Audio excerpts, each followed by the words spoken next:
Buenas noches, bienvenidos a Punto Económico. Hoy día vamos a hablar sobre tasas de interés. El señor Daniel Chilosky, superintendente de la Superintendencia de Banca y Seguros, ha hecho un comentario con respecto a que la tasa de interés pasiva y activa, o sea, lo que cobran los bancos y lo que pagan los bancos a los ahorristas, es, digamos, hay un diferencial muy grande.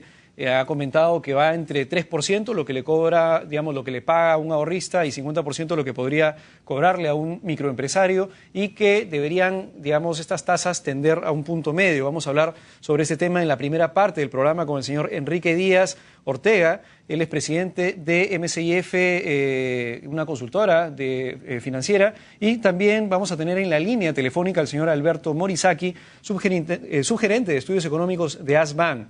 En la segunda parte del programa vamos a tener a Manuel García Naranjo. Él es director de la carrera de Ingeniería Civil de la UPC, y vamos a hablar con él sobre la realidad en el sector construcción. ¿Qué es lo que está pasando con el sector construcción y cuánta innovación se está dando en el Perú en este sector? En la última parte del programa vamos a hablar con Marina Guzmán. Ella es representante de la Asociación del Guarango, y vamos a hablar sobre un concurso de dibujo con tinta de guarango para promover la restauración de los bosques secos del sur del Perú. Así empezamos la noche de hoy, Punto Económico. Y me gustaría darle la bienvenida primero al señor Alberto Morisaki, que lo tenemos en la línea para hacernos unos comentarios sobre lo que ha explicado el señor Daniel Chilosky el día de ayer. Buenas noches, bienvenido, señor Morisaki. Buenas noches, ¿qué tal, José Luis?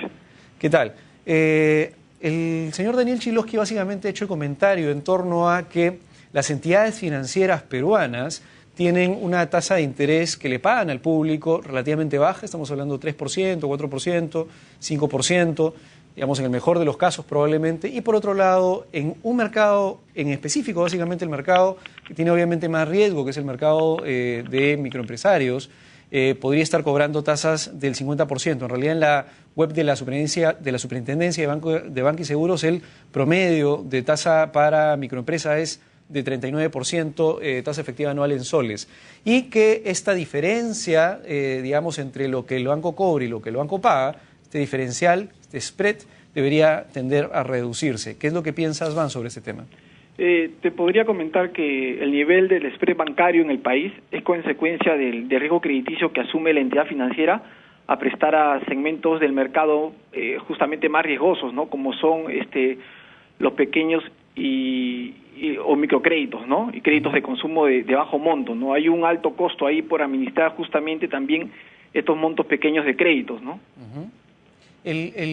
La tasa de interés, si estaría fijada, digamos, un gran porcentaje del total de la tasa de interés al riesgo, digamos, el riesgo sobre la cartera total estaría traducida en la morosidad de esa cartera.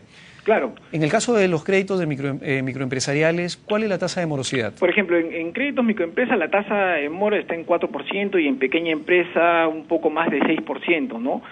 Pero si tú consideras en esta tasa los créditos que salen del sistema, que son castigados y provisionados al 100% por parte de las entidades financieras, este porcentaje aumenta, ¿no? Y es una variable aproximada o proxy que te dice el riesgo ex ante que asume la entidad financiera al otorgar un crédito a este segmento del mercado, ¿no? Que no ha tenido anteriormente relación con el sistema financiero, ¿no? No tiene una cultura de pago, no tiene educación financiera y por ende el riesgo es elevado, ¿no?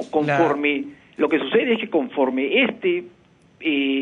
empresario de la micro y pequeña empresa va pagando el crédito, el siguiente préstamo que se le otorga va a ser una tasa mucho menor, ¿no? Porque va generando un historial crediticio, ¿no? Eso es importante y justamente esta libertad de tasas que hay en el mercado peruano es lo que ha permitido que gran número de personas mes a mes se incluyan dentro del sistema financiero. A ver, me gustaría entonces entender primero, existe la posibilidad de que si nosotros viéramos la morosidad, no con los índices que nos presentan, sino la morosidad ex ante a la venta o al castigo de la cartera a empresas terceras o alrededor del mercado financiero que van a comprar esta cartera y van a tratar de recuperar esta cartera morosa, ¿el ratio de morosidad real del sistema financiero podría ser mayor? Son créditos que han salido del sistema y que han sido provisionados justamente por eso, ¿no? es decir, pero el índice de morosidad, digamos, que tenemos ahora es ex post a la venta de cartera, por lo tanto no estamos viendo el problema real de morosidad, ¿no? Si tú incluyes los créditos que son castigados, realmente se grafica cuál es el riesgo que está asumiendo la entidad financiera, ¿no? Y en estos segmentos del mercado no es baja, ¿no? Hay un riesgo alto, ¿no? ¿Existe entonces la posibilidad en el futuro de que en la medida en que la gente que vaya pidiendo financiamiento por primera vez, en la segunda, en la tercera vez, las tasas bajen y por lo tanto el promedio de tasa de interés activa que se le suele cobrar a este segmento de población pueda tender a la baja en los próximos años? Claro, y eso está pasando actualmente, ¿no? No es un tema nuevo. Actualmente un empresario de la micro o pequeña empresa que va al banco o a la entidad financiera a solicitar un segundo crédito, la tasa de interés es menor, las condiciones crediticias se le mejoran, incluso de repente un mayor monto se le puede otorgar y un plazo mayor, ¿no? Va generando, como te dije, ¿no? Un historial crediticio, lo cual es positivo, ¿no? Ahora, acá hay que considerar que el dinero que se administra y los recursos que intermedia la banca pertenecen al público, ¿no? Y por eso implica un gran nivel de responsabilidad en las operaciones de otorgamiento y control de los fondos prestados, ¿no? Y esa justamente es la razón de la superintendencia, ¿no? Entonces, se tiene que prestar bien el dinero del público. De acuerdo, pero de cierta forma la tasa relativamente alta lo que hace es compensa las pérdidas de aquellos que han entrado en mora. Y eso al final le da un monto neto positivo para el ahorrista. Sí, cuando tú anuncias relativamente alta, si lo comparamos con los créditos informales, pues esta tasa de interés no es nada alta, ¿no? Los créditos informales, según un estudio que hemos realizado, llegan al 10.000% al año, ¿no? Justamente para estos segmentos del mercado, ¿no? Entonces una tasa de 50% comparada con una tasa de 10.000%, que son justamente la otra alternativa que tendría el empresario de la micro y pequeña empresa, son elevadísimas, ¿no? De acuerdo. Señor Morizak, entonces, para terminar, lo que usted dice es que las tasas altas básicamente están dadas por el nivel de riesgo que está percibiendo la entidad financiera. No necesariamente por el costo real, el costo de transacción, digamos, que hay detrás implícito, o el costo de fondeo, sino básicamente por la percepción de riesgo. Ese es un tema. Te podría decir que es un tema la percepción del riesgo de estos segmentos de mercado, pero también está el tema de que son montos pequeños y la administración y la operación de esos créditos pequeños son elevadas a comparación de un crédito de un monto grande, ¿no? Cuyas tasas están en promedio en 6, 7%, ¿no? El monto es pequeño y también el riesgo es mayor, ¿no?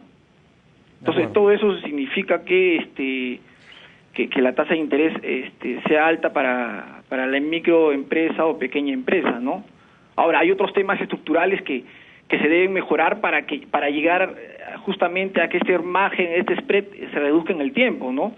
Hay temas estructurales como, por ejemplo, los sobrecostos de cobranza o ineficacia del sistema de garantías. Por ejemplo, hay un estudio del BID donde dice que dentro de América Latina el Perú ocupa uno de los índices de derechos del acreedor más bajos, ¿no? Es decir, el acreedor en el Perú está desprotegido y es un costo que asumen las entidades financieras. Es decir, para recuperar un crédito pasan muchos meses para poder hacerlo, ¿no? Está el tema de los altos niveles de informalidad que existen en el mercado peruano, que es los bajos niveles de educación financiera, ¿no? De acuerdo. Hay varios temas estructurales que deben ir mejorando en el tiempo. Y eso va a ir reduciendo ese margen, ¿no? En todo caso, hasta que estos temas estructurales como el costo de la ejecución de garantías, por ejemplo, o el tiempo, 3 o más años probablemente en promedio, según un estudio del BCR, digamos, veríamos tasas más o menos manteniéndose más o menos por ese nivel, a menos que entre mucha más competencia y puedan eventualmente bajar las tasas. Y mira, y hablando de competencia, recientemente el BID publicó un estudio sobre las microfinanzas en América Latina y el Caribe, y se puede ver que la competencia en el Perú es muy fuerte, al igual que en Bolivia y en Ecuador, pero muy diferente a las de otros países. En el Perú es uno de los países donde la competencia en este segmento del mercado es fuerte. Este estudio del BID, por ejemplo, incluye a 145 entidades financieras, reguladas y no reguladas, de las cuales 50 son reguladas. Y la conclusión que llega justamente este estudio es que el nivel de competencia en el mercado de microcréditos es muy fuerte, es muy alto. Y eso ha llevado justamente a que en el transcurso del tiempo la tasa de interés vaya disminuyendo. De acuerdo. De acuerdo, muchas gracias, señor Morizaki, por su participación dentro de Punto Económico. Listo, muchas gracias a ustedes. Muchas gracias. Y ahora nos acompaña el señor Enrique Díaz, él es presidente de la consultora Mercado de Capitales, Inversiones y Finanzas, MCF. Bienvenido nuevamente a Punto Económico. Muchas gracias por la invitación. La misma pregunta, ¿cuál es su percepción con respecto a este diferencial de tasas? Bueno, hay varias cosas en su sitio, ¿no? Efectivamente, el spread es un poco lo que el negocio del banco, ¿no? Es el negocio tradicional y típico, y los bancos, como cualquier empresa, hacen esto, invierten capital para ganarlo. La discusión es más bien un tema de equidad, ¿no? Es decir, ese spread que están ganando y que genera tales utilidades es el que debería ser o no. Y eso es un terreno un poco fangoso en realidad, porque es difícil determinarlo. Y lo mejor que uno puede hacer es asegurarse que todas las condiciones de mercado propicias estén presentes. Entonces, la única forma de hacer que ese spread llegue a su justo nivel, es decir, que no se sienta que haya excesos y que consecuentemente eso beneficie inclusive a los ahorristas de repente con una mejor tasa, es presionando en la competencia. ¿Y cómo se puede presionar a la competencia para beneficiar al usuario? Hay dos cosas importantes, ¿no? De hecho, Perú ha sido todos estos años un mercado atractivo para muchos. La mirada de muchos inversionistas extranjeros, sobre todo, ha estado puesta en Perú. Y allanar los caminos para que sigan viniendo cualquier inversionista extranjero a poner nuevamente otras ofertas de productos financieros, es decir, aumentar el número de entidades financieras. Esa es una manera positiva de hacerlo. Ayer mismo el superintendente anunció que hay un banco chino que acaba de recibir una autorización, y eso hay que seguir expandiéndolo, ¿no? Porque eso naturalmente va a hacer que esa competencia que se denomina vaya haciendo, entonces todas las tasas de interés siguen una tendencia que ya viene de varios años atrás de seguir bajando. La otra, que es más de largo plazo, pero a mi juicio la que realmente va a sustentar cualquier intento de que las cosas se ordenen debidamente, yo creo que es el empoderar a la gente a través de la información y el conocimiento, lo que llamamos educación financiera. Mira, yo hago este parangón, ¿no? Yo creo que todos ahora, de alguna forma, hemos aprendido a ser mejores clientes, ¿no? Ahora ya comparamos cosas, visitamos más sitios, entramos al internet, nos averiguamos, y lo hemos hecho para muchos factores. Creo que no lo hemos hecho del todo todavía por los temas financieros. Y eso hay que propiciarlo, hay que empujarlo, ¿no? Ahí la superintendencia tiene un rol trascendental de jugar, pero no exclusivo ni excluyente. La superintendencia tiene que albergar cualquier otra iniciativa que pueda venir de las universidades, de agentes privados, de ASBAN, que logre que las personas, lo que se llama en economía votar con los pies, ¿no? Es decir, si no me gusta me voy a otro lado. Y esa es la mejor presión que puede existir para que las entidades financieras corrijan sus políticas y consecuentemente lo fijen a través de precios. Hoy día Polibra en gestión hablaba, un profesor de finanzas del UPCA hablaba de que es importante que exista mayor información y que sea usada, es decir, básicamente va por ese camino. Y, digamos, cuando tú entras a la página web del SBS, tiene cierta información. Hay mucha gente que va a la página web del SBS. ¿Es suficiente la información que hay ahí para que la gente pueda comparar, por ejemplo, tasas? Hay cosas más elementales. La misma superintendencia, un par de años atrás, hizo una encuesta muy interesante, y entre las cosas que descubría que la gente no sabe ni siquiera qué es la inflación ni qué es la tasa de interés. ¿De qué vale tanta estadística si la gente no sabe siquiera racionalizar lo que está ahí? Empecemos por lo básico. Yo creo que si la gente logra entender cómo eso le afecta a su bolsillo, le hablas en su lenguaje, ¿no? A veces decimos, ¿por qué la gente paga 500%, 400% de tasa de interés? Cuando la gente lo que te pregunta es, ¿cuánto voy a pagar semanalmente? ¿Cuánto voy a pagar mensualmente? Hablemos su lenguaje, ¿no? Empecemos a que la gente, vamos a popularizar un poco el tema para que la gente lo vaya comprendiendo. Y una vez que entremos a eso, la gente yo creo que es bastante racional, Soy un convencido que la gente, lo que ha pasado con las FPPs inclusive, la gente cuando piensa y lo analiza, va a tomar la decisión correcta. Hay que nutrirlos correctamente. Digamos, lo que propone de repente es que una forma de hacer comparable diferentes productos financieros pueda ser la cuota, si es que estamos hablando de los mismos plazos y el mismo producto. O sea, yo creo que ambas. Una forma... Yo creo que ambas, para que después no digan, estás ocultando tasas de interés altas. Claro. Yo creo que ambas, pero si por ahora me entienden con el tamaño de la cuota, hablemos con el tamaño de la cuota, sin negar que el tema de la explicación ampliada, otros elementos me digan, por si acaso, esto significa una tasa de interés de tanto, y los vamos mudando a que entiendan el concepto más complejo. No todos vamos a ir a la universidad de frente, de otras palabras, ¿no? Tenemos que pasar por etapas intermedias. Hay algo que ha dicho el señor Morizaki que es muy cierto en realidad. Hay varias cosas que ha dicho que son importantes de recalcar. Primero, La tasa de morosidad, como nosotros la entendemos, como la leemos, digamos, en los periódicos, como salen los índices, no es realmente la tasa de morosidad que debería, digamos, real ex ante a la venta de cartera. La vez pasada hablaba con alguien de la SBS también y no sabía cuál era la tasa. Estábamos hablando de los índices de morosidad y no sabía cuál era la tasa de morosidad si es que eliminabas el tema de la venta de cartera. Es algo que debería ya comenzar a ponerse como un indicador para saber si efectivamente, si la tasa de morosidad es baja, entonces la tasa debería bajar porque el nivel de riesgo es bajo por la tasa de morosidad. Pero si no es tan baja como lo acaba de señalar el señor Morizaki, debería ser, digamos, mejor revelada para entender también una tasa relativamente alta, asumiendo el riesgo, ¿no? Es más complejo que eso, por eso es digamos, tenemos spread. Dentro del spread ya está calculado el efecto de la tasa de morosidad. Yo te cobro una tasa de interés más alta porque internalizo en parte, es uno de los elementos, la tasa de morosidad. O sea, si todos te cobro más caro, porque si creo todos que vas a pagásemos no religiosamente, pagarme. de repente esa tasa de interés que me cobran sería más baja, Así es. para traducírselo. Entonces, sin embargo, a pesar de eso, tienen utilidades interesantes, ¿no es cierto? Así es. Y esas utilidades interesantes ya incluyen los que llaman los castigos de la cartera que no recuperan. O sea, ya está internalizado en el costo de alguna manera, no solo la tasa. Entonces, la tasa de morosidad o está reflejado o en la que me expresan en la estadística que tú dices, o ya me lo afectaron en las provisiones que yo tengo que poner, que es un castigo de una menor utilidad, que aún así, a pesar de eso que provisiono, sigo teniendo utilidades interesantes. ¿Ya? Por eso es un poquito más complejo. Sí ayudaría, sí, por supuesto, es un elemento de información más, es decir, mire, esta es la tasa ex ante, como tú dices, de la tasa ex post.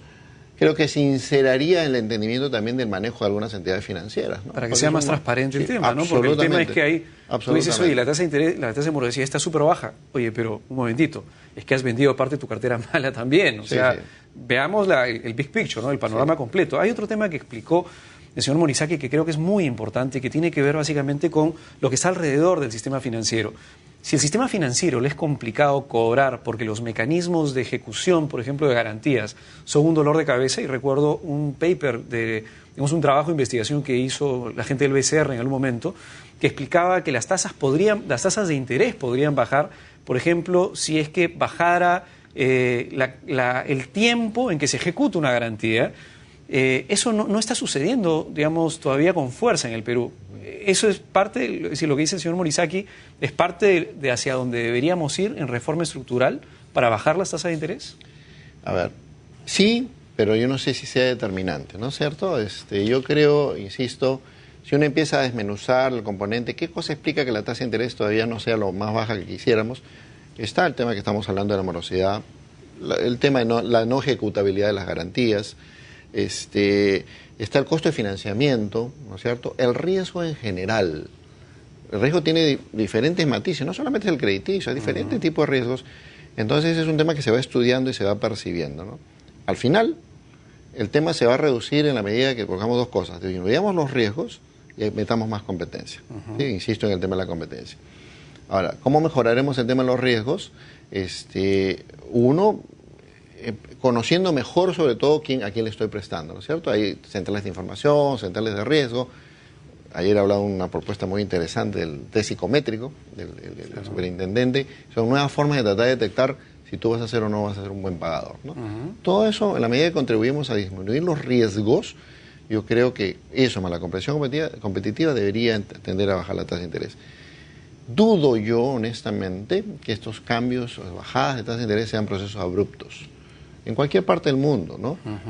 Van a ser una tendencia. Y efectivamente, lo que se dijo es muy cierto. Los últimos 10, 12 años, la tendencia de la tasa de interés ha sido a la baja. Ha sido a la baja. No es que no hayamos hecho nada, hemos bajado. Porque quizás todavía, quizás, claro, sentimos que puede ser más. Sí, probablemente. Probablemente, pero dentro de condiciones de mercado nos falta todavía a profundizar algunos elementos, ¿no? Hablando de competencia, digamos, siempre estamos viendo el sistema financiero y la competencia dentro del sistema financiero.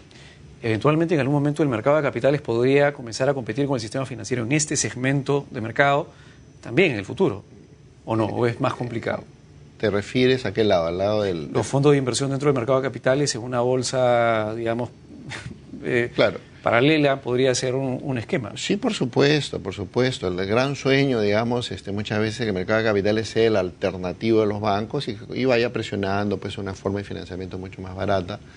que de alguna forma ya lo está haciendo, ¿no? Están ocurriendo fenómenos muy interesantes y no solamente en el mercado de capitales local, lo está pasando en el extranjero, empresas medianas grandes están saliendo al extranjero a financiarse más barato. Eso está pasando.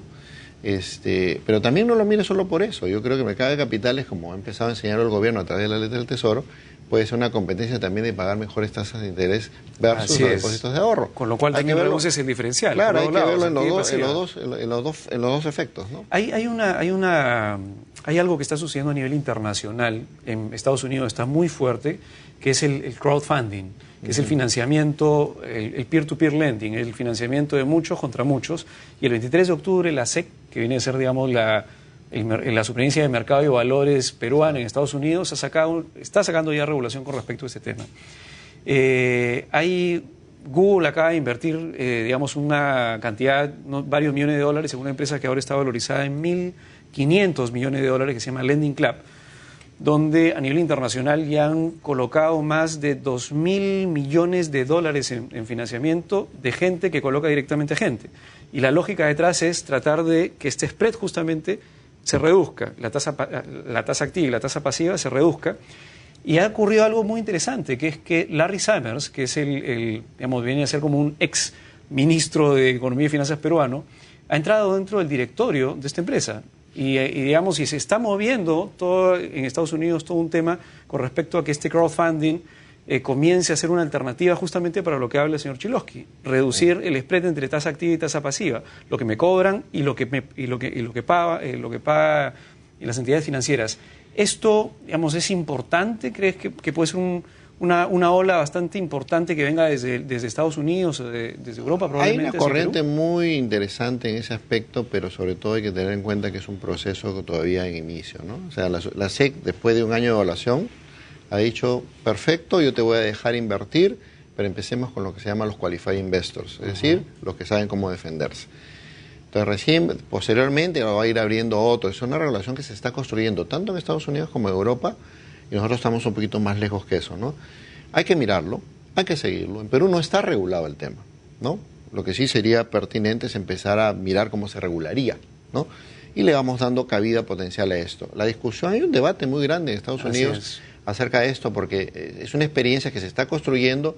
Hay gente que se mantiene todavía reacia al tema porque siente que hay elementos de riesgo. Todo eso hay que combatirlo con elementos de transparencia, esto que me acabas de decir, con mejores cuadros profesionales, niveles de directores, ¿no? Que exijan un poco más eficiencia en el desempeño de estos vehículos, ¿no?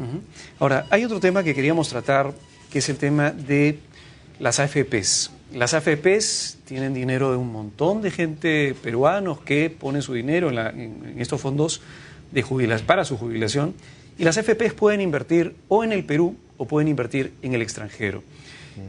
Ha salido también, se está reavivando nuevamente la discusión con respecto a si las AFPs deberían invertir más o poder invertir más en el extranjero para tal vez obtener mejores retornos que finalmente podrían impactar en el fondo de jubilación de una persona en el momento pues, que se jubile. ¿Cuál es la opinión que tienes con respecto a este tema? Yo creo que hay un falso debate. El mensaje que se ha transmitido es decir, mira, en lugar de invertir afuera, invierte acá en infraestructura. Yo creo que no es cierto que sean excluyentes, número uno, porque estamos hablando de un fondo que tiene un ritmo de crecimiento muy importante, está entre más de 36 mil millones de dólares y seguirá creciendo. Lo que la gente tiene que entender también es que el ritmo en que crecen los fondos de pensiones supera el ritmo en que le da la oferta de instrumentos financieros al mercado peruano, incluyendo las posibilidades de invertir en infraestructura, ¿ya? Entonces eso es la primera ecuación que hay que resolver. Las FPs manejan plata desde cero, la nuestra plata. Entonces yo como afiliado diría, déjala que maniobren eficientemente. No seas tú, Estado, el que decida por él, porque ahí estamos en problemas. Porque lo vas a obligar a invertir mal, lo vas a obligar a retener fondos en un mercado local que no te da alternativas correctas. Entonces yo creo que lo que hay que dimensionar mejor el tema, yo creo que es casi mandatorio que le sigan expandiendo el límite de inversión afuera, porque ya toparon un techo y no tienen forma de invertir correctamente acá. ¿Qué sucede? Van a invertir más y más y más en nuestra bolsa, en los pocos papeles, y lo que ocurre en cualquier parte, cuando tú me echas mucho dinero en un lado, inflas artificialmente los precios, y artificialmente todavía. ¿La infraestructura hay que invertir en ella, hay que mirarla? Yo creo que sí, que debería ser un fomento no solamente económico, tener otro tipo de elementos de juicio, en la medida que sea una alternativa de un portafolio, en la medida que sea en condiciones de mercado con análisis correctos de riesgos. ¿Sí? Está demostrado que sí es posible. Ya lo ha hecho, ha metido dinero suficiente y lo que se ha un poquito parado las alternativas de inversión en infraestructura, el gobierno no ha estado respondiendo a la velocidad suficiente que las FP necesitaban para invertir, ¿no? Inclusive creo que se viene dentro de las regulaciones posibles que las FP no solamente invierten a tener fondos de inversión o esquemas de este tipo, sino que hasta puedan decidir directamente en ciertas obras de infraestructura. O sea, se va a abrir los canales, pero no creo que sean elementos excluyentes. Entonces, por lo pronto, lo urgente apunta más por el tema de poder invertir mejor, en esta parte de invertir en el extranjero, y lo que viene inmediatamente es poder mejorar las alternativas de cómo invertir en infraestructura, ¿no?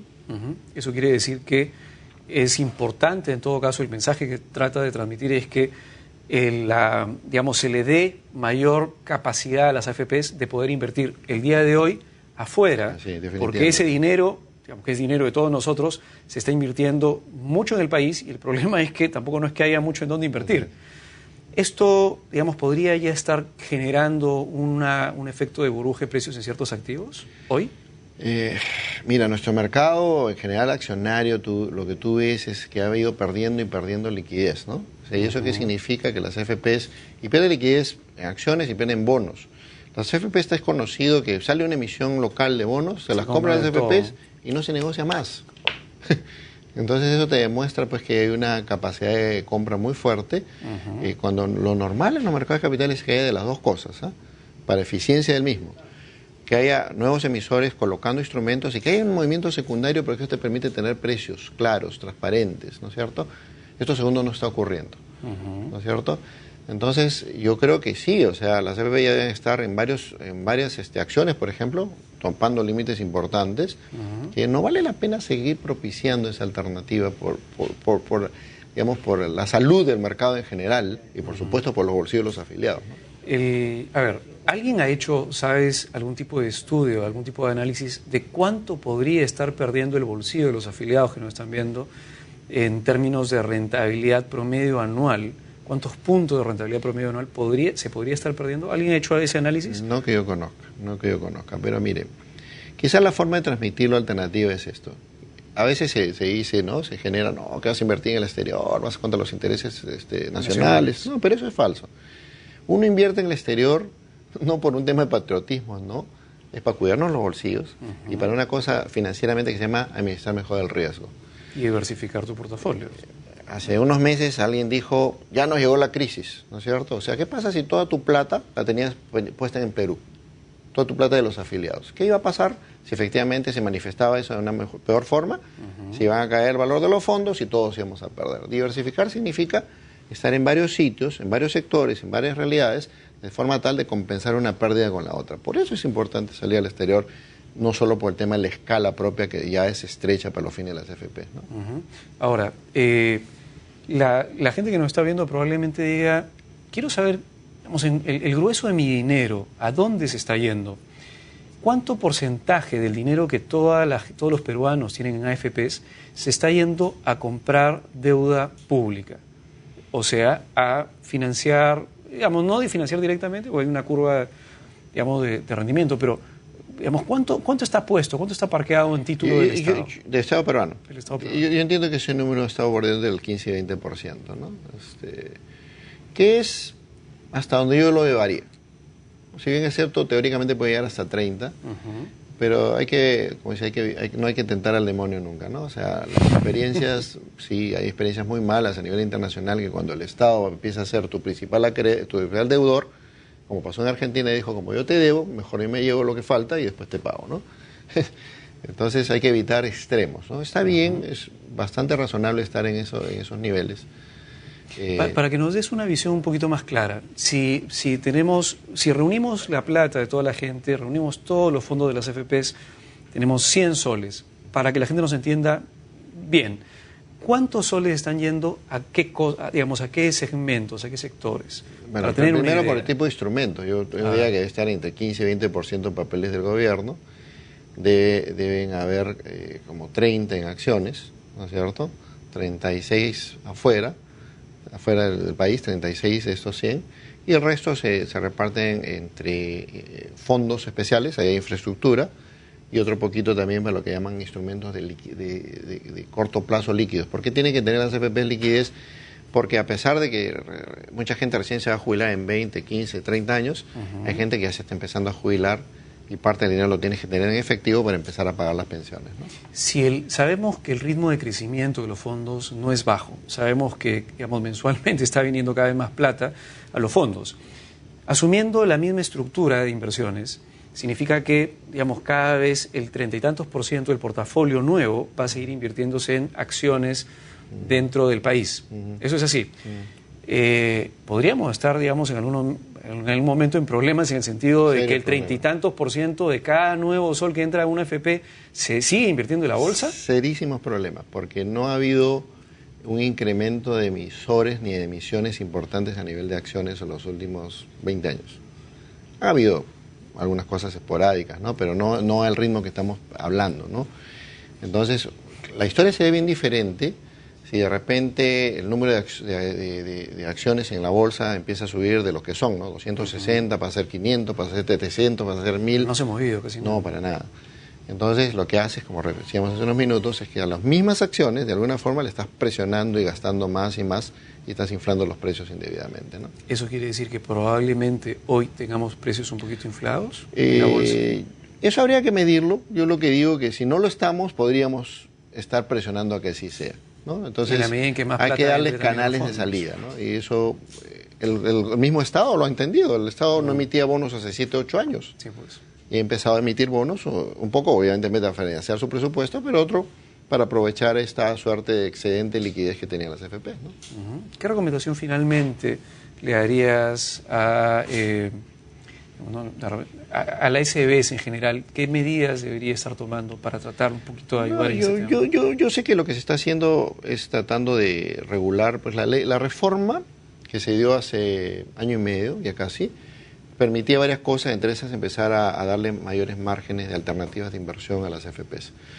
Yo creo que ese camino hay que acentuarlo, hay que tener esa respuesta en la velocidad de vida, evitar, sobre todo, decirle a la FP dónde invertir, ¿no? Yo creo que más bien a las FP hay que presionarlas en competencia, hay que exigirle resultados. Como hablábamos de los bancos, es igual.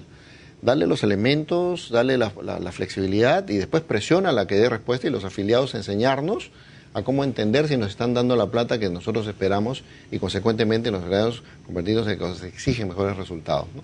Así es, bueno, y eso pasa también por educación financiera básica para empezar con los afiliados. Es una tarea indispensable que debe ser así, permanente. Así es, el coquito.